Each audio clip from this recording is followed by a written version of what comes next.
Hello everybody, it's TankCaptain. Welcome to another World of Tanks replay. In this episode I'm featuring the M48A1 Patton, which is the United States Tier 10 medium tank. This is a very well balanced tank, I would say. It was nerfed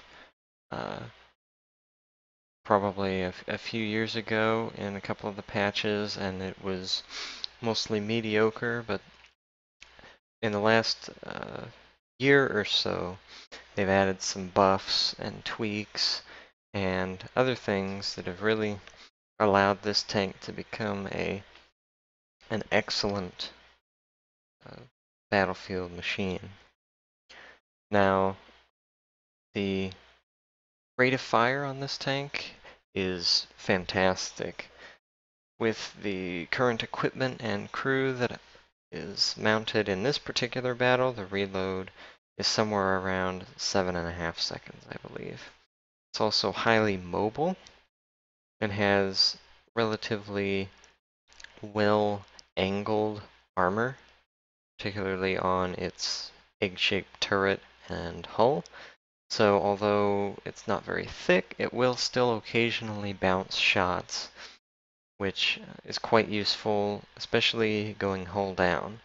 This tank is very well suited for hull down because of its gun depression, although this turret, sort of mini turret, that is the cupola on top is a major weak spot. Anyway, let's continue with the battle and watch how it goes. Now in this particular replay, I had decided that I was going to go toward the valley.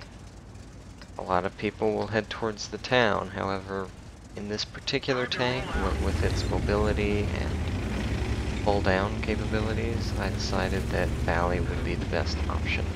Also because the enemy team's lineup, as you can see right here, they possess a very high number of heavy tanks.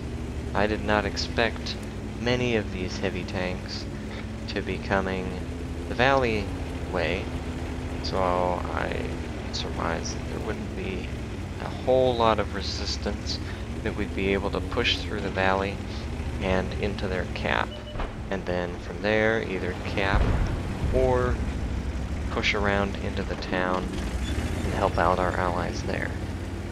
As you can see, based on the setup of our team, not a whole lot of other people went down either. So that's rather interesting. We spot this Bulldog and this Conqueror, as well as a Tiger II right there. So naturally I'm a little bit hesitant to poke out, but I decide this Bulldog is a one-shot kill. I want to take him out as quickly as possible. I do take a high explosive shot from the IS-7 there, and then bounce a shot from the Tiger II. I'm unsure why the IS-7 is shooting explosive in this case. It has relatively good penetration on its gun, so the only thing I can think of is that he was preparing to shoot at the light tank and maybe put extra damage in, or something. I'm not exactly sure. But in this case, I decided to just go for the peek and shoot method because people seem to be interested in firing at me because I'm relatively lightly armored as compared with everything else in the valley.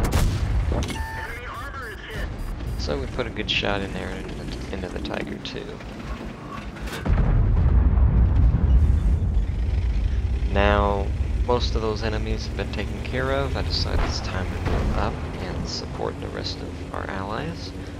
But as I crest this hill, I stop and take a shot or two at this T-57 Heavy.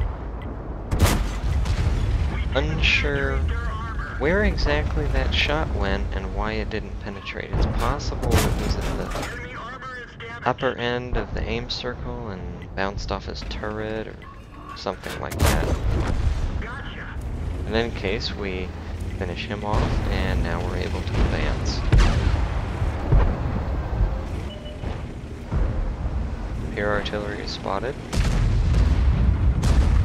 And here's where I like to make use of Patton's hull armor as well as incredibly good snapshot capabilities. Make use of this sort of hold down position here, protected by the bat chat, and start putting in shots on this AT-15. I'm able to hit him and the Conqueror actually in the cupola because of the accuracy on this gun.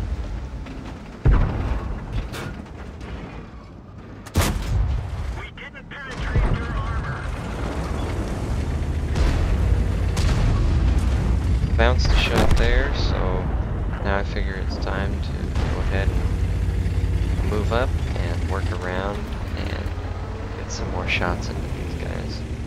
Do stop first to take a shot at this Pro 15 because I don't want to get flanking fire from him. And apparently everybody else decides to shoot at him too, so I end up with the ninja kill.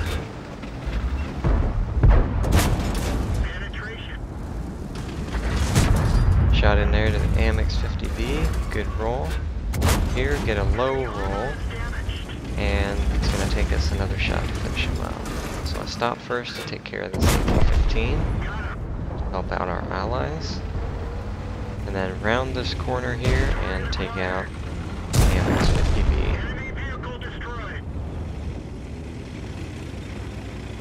Now here, I think about going and helping with the T-110E5, then I realize that the AMX-50Bs are in the town. So I want to go up and engage them to defend the cap. But I also am able to get side shots on this T-110E5 as I work my way over there. I shoot here, and manage to catch him on fire as well. So that's quite lucky, and allows me to pick up my 7th kill. So at this point, it's pretty easy to surmise that we're going to pull a victory out of this one. So I've decided to attempt to get a Radley Walters medal, if at all possible. So that's what I try to do here. AMX 5100 is hiding, so I assume that he is reloading or something. But turns out he does in fact put a shot into us, but does not continue firing, which is a little bit surprising to me. Able to put another shot into him. And now our tracks are back up and we can go in and finish him off. Just around the corner here, not really worried about taking the shot. And we managed to pull out the Radley Walters. So I hope you all enjoyed that, and of course following this I will go ahead and put up the battle results screen so that you can see just how much damage and experience that was earned from that battle. And I hope this was somewhat useful in showing you a little bit of the strategy in these tier 10 battles, as well as somewhat entertaining by a Radley Walters type replay. And thanks for watching, and I hope you enjoyed. If you did enjoy, please leave a like, that really helps. If you have any comments or suggestions, I welcome those as well. And if you want to see more of videos like this kind of content on my channel, then please subscribe and also let me know in the comments. Thank you for watching, and see you next time.